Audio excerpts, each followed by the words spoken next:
Labrador, a land of wild, savage splendor. An awesome, magnificent place on the edge of the Western world.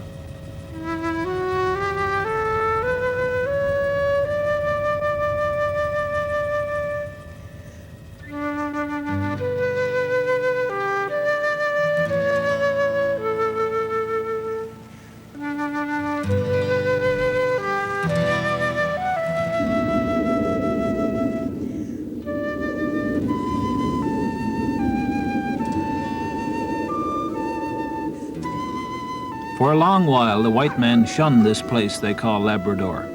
It was not easy to live here. Only those especially adapted to life in the north could survive in this environment. Only those tuned to the ways of the caribou and the seal. And so, while gentler lands to the south were settled and developed, most of Labrador remained untamed, untouched. A cold northern wilderness, timeless, unchanging. Till sometime near the end of the 18th century, when a few bold souls made their homes on the coast and lived as fishermen and hunters. They adopted native customs, they married native girls, and from one such union, somewhere here, on the shores of Eskimo Bay, a girl was born. Her name was Lydia.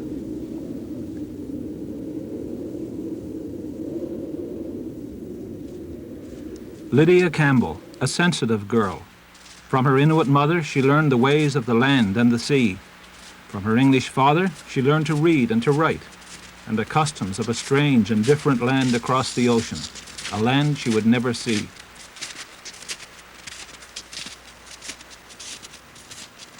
She lived the life of a trapper's wife. She worked hard and raised 2 families, and she observed closely the world about her. She never left the shores of Eskimo Bay. This was her home. This was her life. This was her world. And a rich world it was to Lydia. She wrote of the animals and birds about her. She wrote of the trees and the berries and the salmon and trout. And of her mother's people, the Inuit, skimming across the bay in the summertime in their kayaks.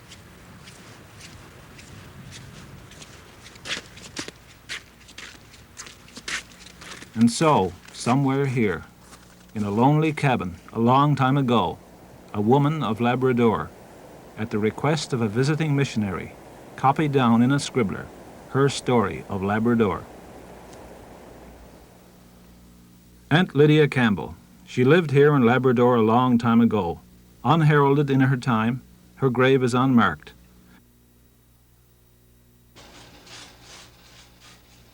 But her legacy lingers on in the lives of her many descendants, many of whom continue to live on the shores of Eskimo Bay, or Lake Melville as it's called today.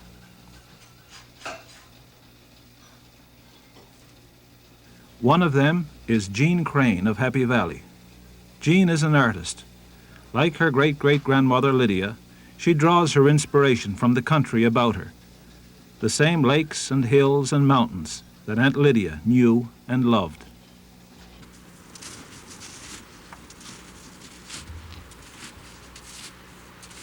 And often, Jean feels the urge to go back, to visit the places that Aunt Lydia lived in. It's a kind of spiritual renewal to put on the snowshoes and go back to Lydia's country. While Jean has grown accustomed to the modern comforts of city life, she hasn't forgotten her roots. She well remembers her childhood days when the family fished and trapped for a living here on the shores of Lake Melville. A time not so long ago when life wasn't all that different from the days of Aunt Lydia. Mulligan was one of the places where Aunt Lydia lived and wrote her stories.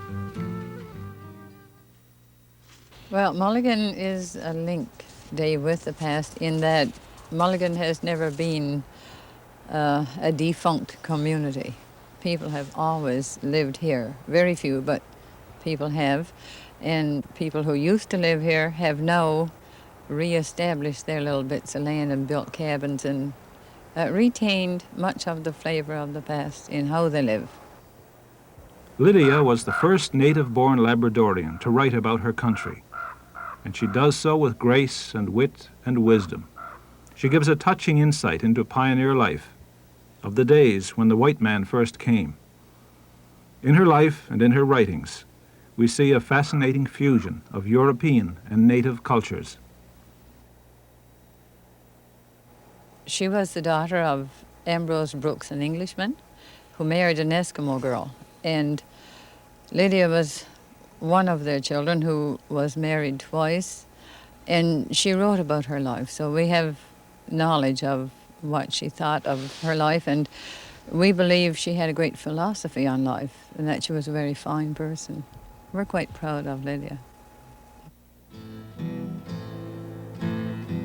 She means to me a person who, way back then, observed the beauty of Labrador, who realized that she was living a good life and that you can live fishing and hunting and close to nature, and I'm that sort of a person. When I come back to Mulligan, where she had her families, I can get lost in those times and I can be Lydia when I'm here.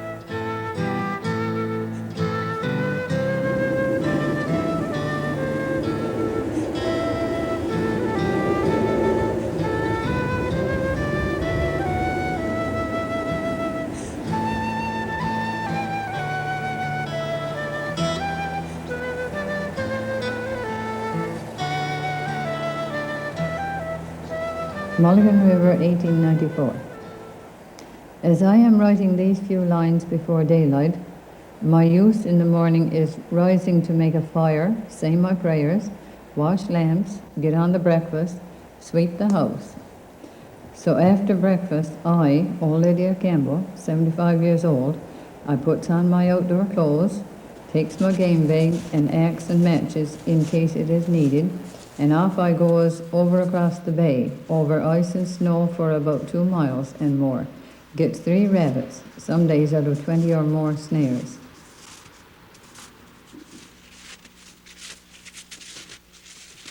Some winters we have the luck to get a deer or 2. Sometimes formerly we have had as many as 10 or more in one winter. I myself have been deer hunting and shot 2. But my sister Hannah Michelin have killed 3 in one spring. That was while I was still afraid to shoot. And so Aunt Lydia continued to provide for her children and her children's children well into her old age. Shooting partridge, snaring rabbits, catching trout and salmon, gathering wild berries, and tending her garden, but always finding time to read her Bible and to write her observations of Labrador life.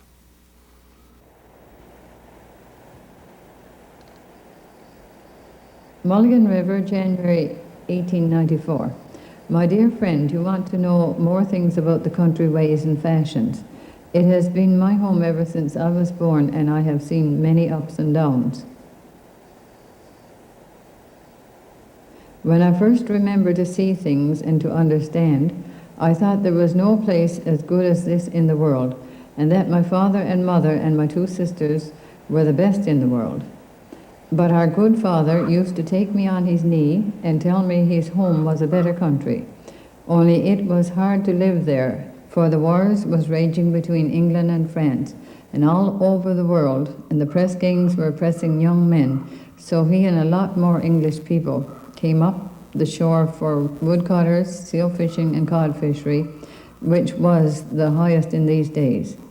Then, of course, they had to take wives of the natives of this country. There were very few white men here, much less women.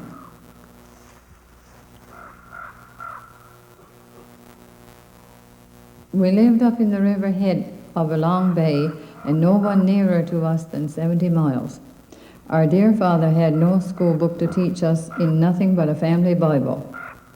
About this time, people began to settle, one after another, mostly French people, few English, for everything was plentiful at that time. People could stand on the rocks and hook fish ashore on the beach and spear the salmon that was swimming along the shore. The white whales was in the bay then, so was the walrus and the white bears. I have seen but one of each kind since I remember.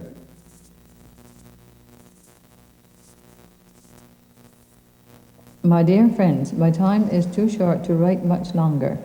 We are now going to get our winter fish while we can.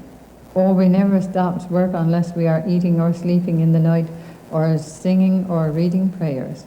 On Sunday, we have the spell on that happy day.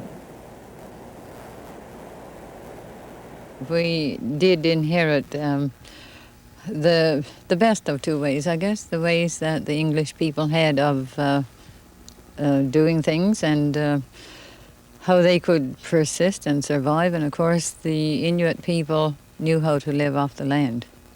One time, Aunt Becky, you've known of her. She's a granddaughter of Lydia. She tells us that one time we could have saved more of the old stories and yarns, but we people sort of looked at that old lady and thought it was ramblings of an old senile lady, Lydia. Old Gran Campbell, she said, in her old age was telling stories, and they were not listening as intently as younger people listen now. Like people my age and younger now are trying to retain the stories of the past.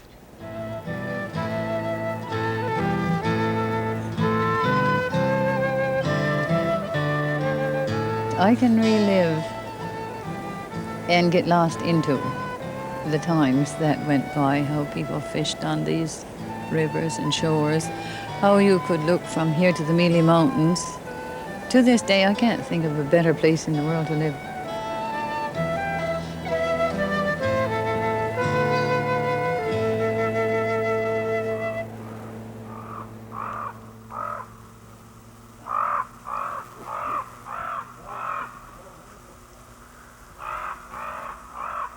Times have changed since the days of Aunt Lydia, yet the country around Mulligan is the same as it was when Aunt Lydia called it home.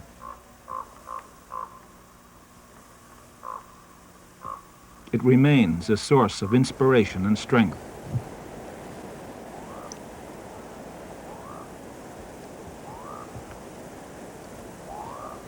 Jean Crane and others keep going back to the wilderness, not because they have to, but because they want to. And when they do, they say they always feel the presence of Aunt Lydia, who lived here so long ago.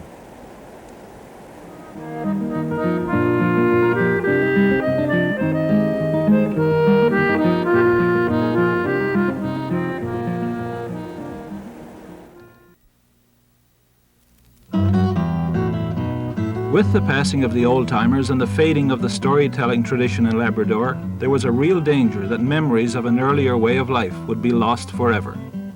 At least there was till Doris Saunders started in. One of those boats got damaged one time. Yes. One of them boats got damaged with a big whale. They crippled a big whale and they didn't quite master it, and he had a smack at him with his tail and he bulged the boat in around the motor, and therefore they was crippled. They couldn't get ashore. So they called back to Grady, and there's another boat went out to bring them in, you know. And they towed her in, and that's where she remained, right there in Watering Cove, Grady. And after a year or two, she sunk there. She's still there now. Them days, stories from the past, memories of a time and a people. Homey thoughts about family life years ago, about making snow houses and skin boots and grass mats, about trapping and living in the country. The past returns to those old enough to remember, and for others, a fascinating glimpse at the way things were in them days. And so in homes all over Labrador, this little magazine is read and cherished.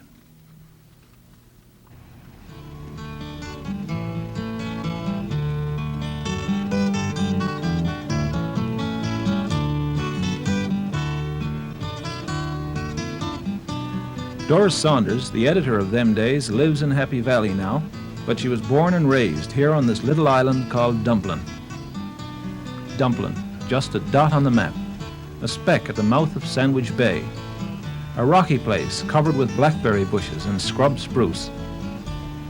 But to Doris, a special place, a place filled with memories.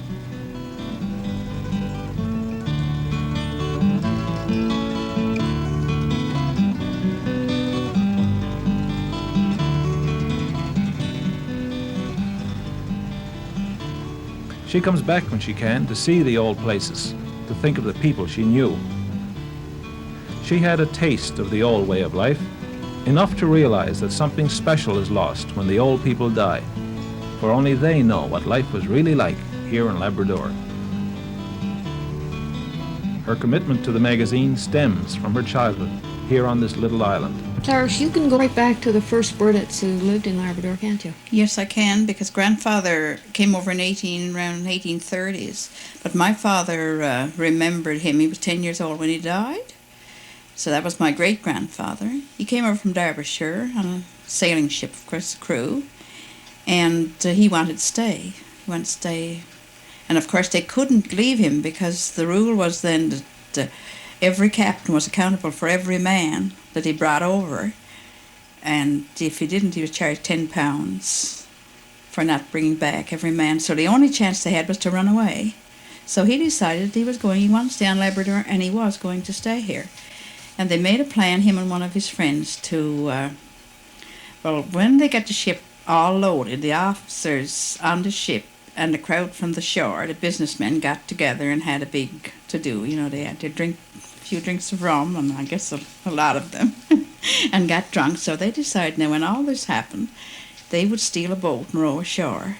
And you'd a dumpling because you grew up there. And this is where it was in Dumpling. So sure enough, they came aboard and they went down the cabin and had a big time and got drunk, and they heard all the rioting and everything, and finally it quieted down. And then when the time came to go ashore, his friend, you know, it was pretty bleak go ashore there, and the boat had sailed back to England and they were there. But he said Burdett didn't care. He went ashore. And next morning they came, he went into up in the woods, and he said they came ashore and they took the boat. And he started to walk, and he walked in over the land into Williams's at Old Man's Cove. And now this is typical of the arrogance of the English. He went into their house in the morning, and of course they had brews for breakfast, the usual meal. And when they put the brews on the table, he said that's what they give the pigs in England. And I guess that's why, you know, Dad would remember it, and I remembered him telling that. What was his name? John. And of course he met his wife, who was part Eskimo, and her name was Salome. We don't know. I don't know whether she had a second name. All is recorded in the Bible is Salome. We know she lived 10 years, and she had 4 children. And she died of TB, and the 2 were boys. Grandfather and Uncle John Burdett was the only 2. Then Dad's father's name was Saul. It's been a long while indeed since ships and men came to Labrador from England. Today's generation would scarcely know if it weren't for stories like these, remembered and passed down. Memories of the olden times, the first settlers, who they were and what they did, even the words they spoke, kept alive, cherished through 5 or 6 generations, and now, through them days, preserved forever. And so the spark, fanned by this simple lady, who lived in another century and another era, has been kept alive down through the generations.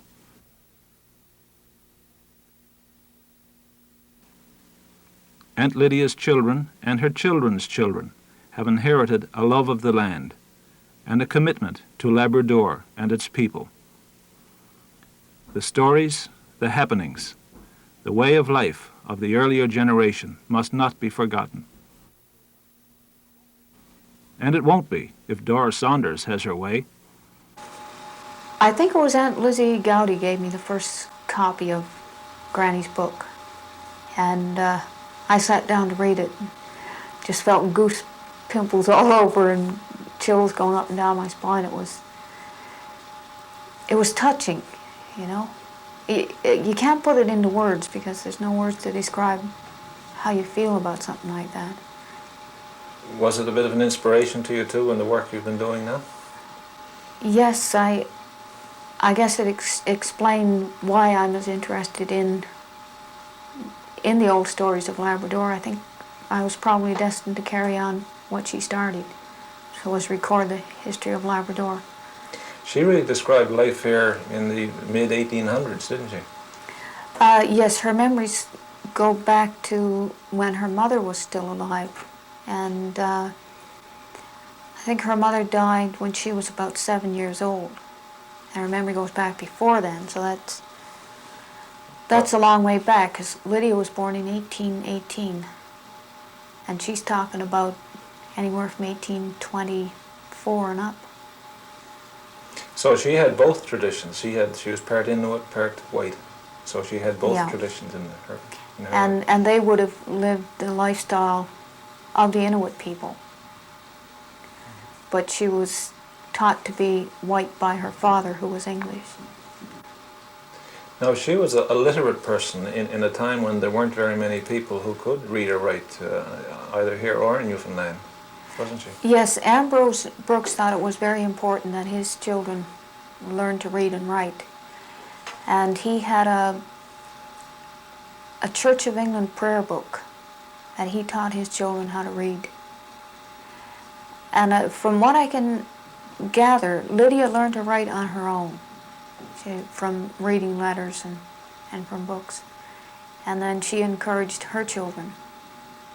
And they've been self-taught all the way up through. Even as late as my father's day, he had 2 months of school.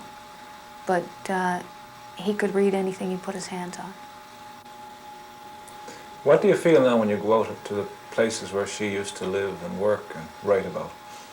Well, the first time I went to Mulliach, it was almost like I'd come home. You had a feeling like you were somewhere that was familiar.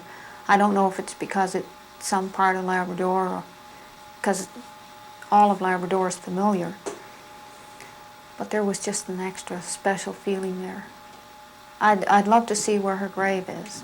I think that would be something that would bring tears to your eyes and a lump to your throat. So you feel a great attachment to her? Oh, yes. Yeah. And I think that my dad was just an extension of her.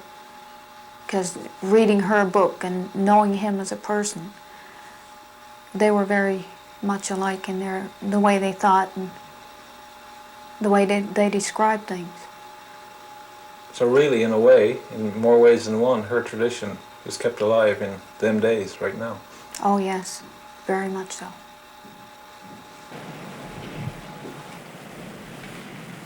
And so the memories of a people are kept alive and cherished. The stories of old Labrador will not die. Future generations will know what life was like in the early days, how their ancestors lived. Doris and Jean and many other Labradorians remain committed to preserving this heritage.